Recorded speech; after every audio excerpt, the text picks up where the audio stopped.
Bienvenida, Iglesia, es un gusto poder tenerte aquí una vez más. El día de hoy, a través de este medio, te mando un saludo y un abrazo muy fuerte. Para mí es un gusto y una enorme bendición poder estar aquí compartiendo un poco de la palabra, una porción muy especial para mí que ha estado hablando en estos tiempos, que ha estado el Señor recordándome también mucho. Entonces, el nombre de esta predicación, el nombre que yo le he puesto es Hay algo que da esperanza. Y creo que es un poquito complicado entenderlo al inicio, pero con el paso de cómo vaya desenglosando esto, espero que pueda conectar un poco contigo y que pueda el Espíritu Santo también hablar algo a tu vida. Comenzaré diciéndote que vamos a pasar por un análisis de uno de los libros que personalmente yo no comúnmente leo, que es un libro que me cuesta leer, un libro que la primera vez que leí fue confuso incluso, es el libro de Lamentaciones. Este libro consta pues de 5 capítulos un poco burdos, un poco difíciles, un poco tristes incluso, y en ellos nos relata básicamente cómo está el pueblo de Jerusalén después de la derrota que tuvo con Nabucodonosor. La mayoría de los versículos que podemos encontrar en este libro son tristes, relatan angustia, relatan dolor, y a través del profeta nosotros vamos conociendo cómo se siente el pueblo después de haber pasado por un proceso en el cual falló y que está teniendo consecuencias de sus mismas fallas. Y es un escenario que quiero que pongas en tu mente y que quiero que recuerdes todo el tiempo, porque creo que es un escenario que nosotros podemos hoy ver en nuestra realidad. Para esto quiero que a través de un versículo muy explícito podamos entender un poco y podamos vislumbrar cómo es que se sentía este pueblo. Vamos a Lamentaciones 2:11 y dice este versículo así: mis ojos desfallecieron de lágrimas, se conmovieron mis entrañas. Mi hígado se derramó por tierra a causa del quebrantamiento de la hija de mi pueblo, cuando desfallecía el niño y el que mamaba en las plazas de la ciudad. Es un escenario triste, como te lo comentaba, pero vamos a leerlo también en la traducción lenguaje actual para que de una manera muy explícita podamos entender cómo se sentía el profeta escribiendo esto. Y el mismo texto, Lamentaciones 2:11 en la TLA dice así: estoy muy triste y desanimado porque ha sido destruida mi ciudad. Ya no quedan lágrimas, siento que me muero. Por las calles de Jerusalén veo morir a los recién nacidos. Es agonía lo que nosotros podemos recibir de estos versículos, pero a través de estos y de incluso de una manera muy poética, porque son palabras que realmente nosotros no describiríamos para hablar de nuestro dolor. Es una manera completamente diferente que nosotros vemos que el profeta nos hace entender que el pueblo está sufriendo y está sufriendo un desorden increíble, un caos inmenso y que sobre todo está en desierto. Al leer esto, nosotros, sin contexto, sin entendimiento de quién es Dios, podríamos incluso dudar de su bondad, de su soberanía y de su justicia. Es su pueblo. ¿Por qué está sufriendo su pueblo? No tiene sentido si lo vemos así de una manera muy literal, muy superficial. El pueblo está pasando por un desierto, por un silencio, pero hay clamor. ¿Pero qué tipo de clamor hay? Para hablar de esto, quiero relatarte también y recordar un poco una de las historias muy famosas que nosotros hemos escuchado, incluso los que crecimos en iglesia desde niños, que es uno de los desiertos más famosos que nos muestra la Biblia. Y para eso vamos a pasar a Éxodo 3:18. Éxodo, como sabemos, es un libro en donde primeramente nos muestra a Moisés, nos habla de quién es Moisés, cómo llegó ahí.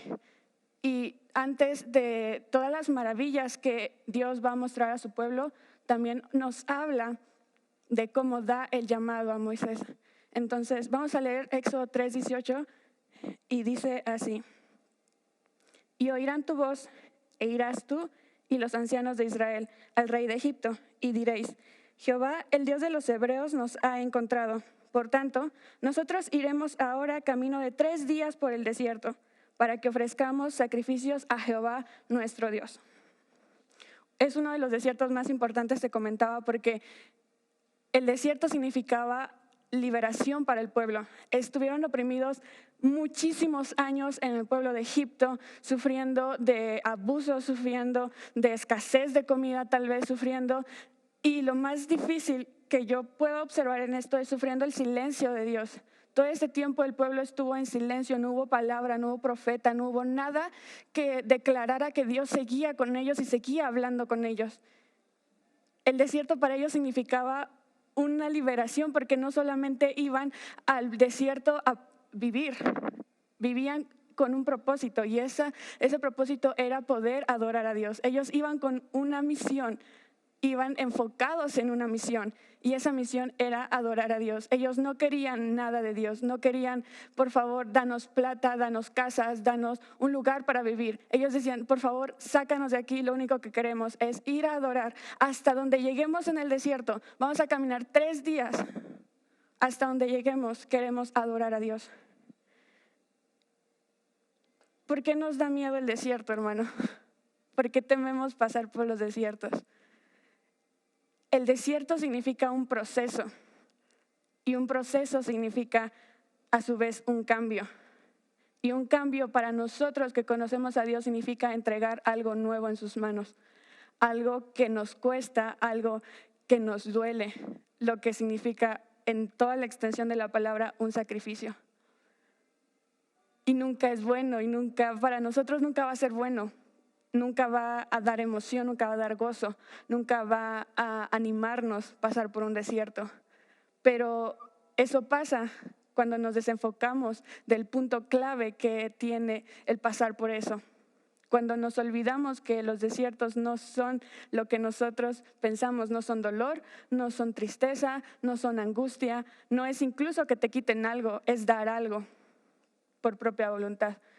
Y para eso vamos a leer el mismo versículo, Éxodo 3:18, pero en la traducción lenguaje actual, para que podamos conectar un poco con el punto clave que yo quiero que hoy entendamos y al que quiero llegar y con el que quiero que ustedes se queden. Es Éxodo 3:18 TLA, dice así: yo sé que los jefes te harán caso, así que tú y ellos se presentarán ante el rey de Egipto y le dirán, nuestro Dios ha venido a encontrarnos. Queremos que su majestad nos deje ir al desierto hasta donde lleguemos en 3 días. Allí adoraremos a nuestro Dios y le presentaremos ofrendas. Dentro de todo este texto quiero que usted resalte, si tiene en su Biblia en nuestra traducción y si la tiene en la Reina Valera, resalte ahí en su casa la parte en la que menciona nuestro Dios ha venido a encontrarnos. Estas palabras son las palabras que directamente el Padre le da a Moisés y le dice, vas a decir esto. El pueblo tal vez no estaba enterado aún de que Dios ya los había visitado, pero así era. Y aquí en este versículo lo dice de manera muy clara. Dios le confirma esto a Moisés y le dice, vas a decirle esto al faraón y le vas a decir, Dios nos ha venido a encontrar. Y en otras versiones podemos encontrar que incluso dice, queremos que su majestad por favor nos deje ir. Y es incluso irónico que le pida por favor al faraón ir al desierto. Es, déjenos salir de aquí, por favor, queremos ir al desierto porque ya nos vino a encontrar. Y creo que esto significa una esperanza enorme, no solo para el pueblo, no solo para Moisés, sino incluso para el mismo pueblo de Egipto, porque ellos conocían que antes Jerusalén había hablado de un Dios grande y poderoso y que todo ese tiempo que estuvo esclavo estuvo en silencio. Era un recordatorio también para ese pueblo, diciéndole, hey, sé que estuve en silencio, pero ya los vine a encontrar una vez más. Por favor, nos han venido a encontrar, déjanos ir al desierto. Y hablándoles de lamentaciones, yo les mostraba un escenario triste, un escenario vacío, desolado, angustia, dolor, tristeza, llanto. Por eso mismo el nombre del mismo libro es Lamentaciones. Pero quiero que conectemos estas dos historias que parecieran no tener sentido o que no tuvieran un hilo conductor, porque sí lo tienen. Y para eso vamos a leer Lamentaciones 3:19 al 24 en la traducción lenguaje actual para que nos sea un poquito más fácil entender de lo que hablaba el profeta en estos versículos. Dice así, los más tristes recuerdos me llenan de amargura. Siempre los tengo presentes y eso me quita el ánimo. Pero también me acuerdo de algo que me da esperanza. Sé que no hemos sido destruidos porque Dios nos tiene compasión.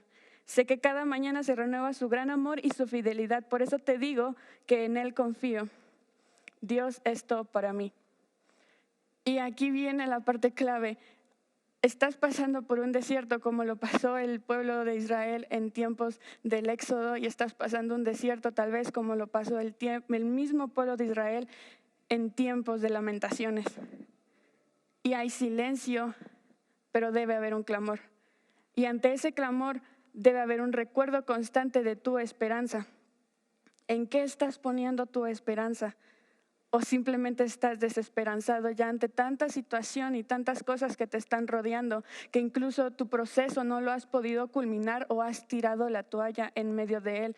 Porque has creído que no está funcionando, porque has creído que Dios en su silencio te abandonó, cuando no es así. El pueblo estaba desierto, abatido, cansado y sin esperanza aparente. Y es el mismo que leíamos en el Éxodo. Ojo, no cambia el pueblo, es el mismo pueblo de Israel. Estaban aprisionados en Éxodo y estaban destruidos en Lamentaciones. Pero su corazón ya había sido tan contaminado de pecado que el desierto era un tormento en lugar de un altar de adoración. El clamor era diferente. El clamor simplemente cambió de enfoque. En Éxodo podemos ver al pueblo diciéndole a Faraón: déjanos ir al desierto para poder ofrecer adoración, porque lo necesitamos, porque hemos pasado tanto tiempo sin que Dios nos visite, queremos adorar. Y eso pasó a un clamor totalmente diferente en Lamentaciones, cuando solamente clamaban porque les dolía y estaban sufriendo. Y en su desierto no podían ver nada más que su mismo dolor y no podían ver a Dios trabajando en medio de ese dolor. Pero aquí surge la pregunta, entonces, ¿qué es la esperanza? Y de una manera muy coloquial, muy burda, muy socialmente aceptada, la esperanza, dice la RAE, la Real Academia Española, que es un estado del ánimo en el cual se nos presenta como posible lo que deseamos. Y creo que esto gira en un entorno demasiado humanista, como todos los conceptos que hoy nos rodean realmente. Pero muchas veces a nosotros, cuando nos mencionan la palabra esperanza, incluso cuando yo ahorita te la estoy mencionando, creo que a nuestra mente viene un camino libre y un camino fácil. E incluso si estás pasando por un problema, cuando yo te menciono la palabra esperanza, tú crees que es la solución a ese problema. Pero no. La esperanza viene cuando te das cuenta que en medio de todo tu desierto Dios ha estado contigo.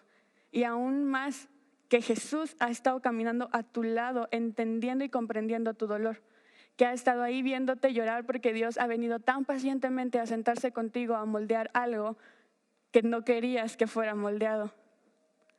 Y ahí es donde viene tu esperanza, y recuerdas lo mismo que recordaba el profeta en Lamentaciones 3:19, que dice: ok, sí, toda mi situación está destruida, los niños están muriendo, las mamás están llorando por sus hijos porque nacen y se mueren, el pueblo está cansado, está destruido, está en un desierto y una aridez impresionante, pero tengo una esperanza, y es que Dios tiene misericordia de nosotros. Y la misericordia no se transforma en una manera de, digámoslo, de cuando ves a una persona y sientes lástima. Eso no es la misericordia de Dios, porque Dios se mueve en misericordia a través de amor. Y por su amor Él no nos destruye. Y esa es la esperanza que nosotros tenemos. ¿Por qué pasar por el desierto se vuelve algo tan cansado y algo tan difícil? Porque olvidamos entonces la esperanza que nos ha dado a través de Jesús. Y olvidamos a Jesús y olvidamos que está de nuestro lado, y lo convertimos entonces en un amigo simplemente imaginario que de vez en cuando recordamos que está ahí, y cuando nosotros lo queremos recordar. Y creemos que entonces su silencio significa que no está, pero no es así. Significa que no nos hemos acercado lo suficiente para llorar con el Padre nuestro dolor. Ve nuestra situación y a nosotros nos dan ganas de tirar la toalla. Y a nosotros nos pesa cargar la cruz, e incluso se vuelve pesado su yugo. Pero recuerdas la esperanza que hay en Jesús. Y eso cambia, porque Jesús dice que su yugo es ligero e incluso aligera las demás cargas. Y ahí es cuando todo tiene sentido, porque entonces puedes levantar un clamor ya no como el pueblo en tiempos de lamentaciones, sino como el pueblo en tiempos del Éxodo. Y puedes pararte delante y decir, ya me vino a visitar. Y sí voy a pasar un desierto y tal vez voy a moldear algo que no quería y que tal vez estaba evadiendo. Sí, pero ya me vino a visitar el Padre y ya vino a hablar palabra a mí. Y cada que nos viene a visitar, viene a mi mente aquella predicación que nos daba Maraí, en donde nos hablaba que muchas veces tan necios somos que queremos evadir nuestras fallas, nuestros bultos dentro de nosotros que somos arcilla, y que no nos preocupamos porque va a haber un momento en el que el Padre se tome el tiempo de venir directamente contigo, se va a sentar y va a empezar a moldear eso. Y tal vez va a doler, sí, pero va a tomar el tiempo y tú vas a saber que Dios está contigo visitándote de una manera sumamente especial, porque está trabajando algo contigo en medio de ese desierto, y entonces tu clamor ya no va a ser un dolor, tu clamor entonces va a ser una adoración y un altar de alabanza al Padre, porque estás entendiendo que el punto no es lo desierto que está todo y lo vacío que está todo y la situación por la que estás pasando. Vas a entender entonces que todo tiene un propósito y que la esperanza sigue ahí, y eso debe alegrarte, eso debe causar un gozo en tu corazón, porque entonces la esperanza sigue ahí, porque entonces ya no estás desesperanzado, porque entonces ya no solamente estás sufriendo por sufrir, y eso nos permite a nosotros no tirar la toalla. Y es ahí incluso cuando nuestros cantos toman sentido e incluso aprendemos a cantar de manera inteligente y a orar de manera inteligente, no solamente de emociones y no solamente del tiempo en el que estamos, sino aprendemos a tomar el peso que tienen las palabras. Muchas veces estamos en adoración y decimos, sí, Señor, te entrego todo lo que soy, que se haga tu voluntad y no la mía. Sé tú en mí. Y wow, cuando entiendes eso es cuando el desierto ya no se transforma en qué me vas a quitar ahora de mi esencia o de mi persona o de cómo soy. Se transforma entonces en qué te puedo dar yo ahora a ti para parecerme más a ti. ¿Qué puedo entregarte? ¿Qué más puedo dar en tus manos y descansar en tu presencia para que entonces ya no sea yo, sino seas tú, moldeándome y reflejándote en todas las áreas de mi vida? ¿En qué ahora te puedo servir? ¿En qué ahora puedo venir y humillarme delante de tus pies? ¿Qué puedo dar para parecerme más a ti? ¿Qué puedo dar para parecerme más y más a ti? Vamos al desierto porque ya vino a visitarme y vamos a adorarlo. No transformemos y no marginemos el hecho del desierto, mi hermano. El desierto sí trae consigo estas tres palabras que solas pueden dar miedo: desierto, silencio y clamor. Que solas pueden traer a nosotros un poco de desesperación y angustia e incluso ansiedad, porque no sabes lo que va a pasar en medio de todo eso. Pero hay una esperanza y siempre hay algo que da esperanza, y es que Dios tiene siempre misericordia de nosotros. Y parece que va a estar en silencio mucho tiempo y que no va a haber palabra y que vas a sentirte desolado, triste, cansado. Pero su yugo aligera siempre la carga, siempre, siempre. ¿Qué tan alejado estás? Que incluso nos los decían. ¿Qué tan alejado estás que los dones y talentos que Dios ha puesto en tu vida ya no fluyan como antes? ¿Por qué has dejado de acercarte al Padre? ¿Por qué has dejado de llorar con el Padre? No solamente cuando estás feliz, no solamente cuando estás alegre y estás sintiendo que todo está bendición tras bendición, sino también en esos momentos en los que ya no aguantas, porque entonces el Padre a través de su Espíritu Santo revela a ti esperanza y te recuerda todos los días, hey, la cruz vale la pena, la cruz vale la pena todos los días. Mi yugo ligera carga y el desierto es para adorar. Así que adora, rinde tu corazón, rinde tu alma.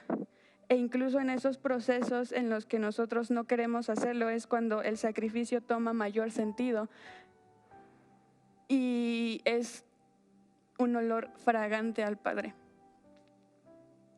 Porque eres transparente y porque Dios ama la transparencia. Porque de nada tiene sentido saber que Dios lo sabe todo y que por eso no vamos a decir cómo nos sentimos, que tener un corazón dispuesto a ser transparente y ser uno con el Padre y pasar el desierto con el Padre y no pasarlo solo. Porque entonces pasándolo solo es cuando viene todo esto que te mencionaba, un clamor diferente y se pierde el enfoque de las cosas. Y se tira la toalla y uno se cansa. Y no solamente físicamente, porque muchas veces nos cansamos físicamente, no solamente así, sino nos cansamos también mental y espiritualmente. Y créeme que Dios no quiere eso de ti, no quiere que estés abatido, no quiere que su espíritu mengue en ti. Hoy, mi hermano, quiero animarte a que si sientes que Dios ha estado visitándote constantemente, hablando un punto específico a tu vida, diciéndote, vamos a pasar por este desierto, lo necesitas. Te acuerdes de esto y te aferres a la esperanza. No la dejes ir, no digas, ay, sí, me lo dijeron, pero la verdad es que me cuesta, entonces mejor no lo hago. No, aférrate a esa esperanza y créelo con todo tu corazón. Y acuérdate que no lo vas a pasar solo. Lo más miedoso de pasar un desierto es pasarlo solo, pero no vas a estar solo. Acuérdate de eso. Y alégrate y que tu corazón se goce en recordar que si vas a pasar por ese momento en específico, ese proceso, ese cambio, esa entrega, ese sacrificio, va a ser porque Dios ya te visitó y que tu corazón se alegre y se goce en eso, porque muchas veces pasamos por silencios grandes, pero Dios viene a visitarnos a menudo.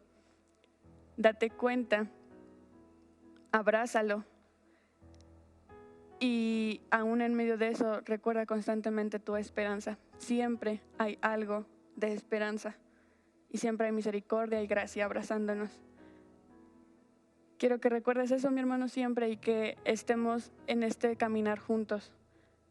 Porque así como yo tengo un proceso, el hermano que tienes a un lado tiene un proceso, tu familia tiene procesos diferentes a los tuyos, tus amigos tienen procesos diferentes a los tuyos. Simplemente anímense y recuérdense siempre esa esperanza. Dios no nos ha dejado, Dios ya nos visitó y lo seguirá haciendo. Adoremos.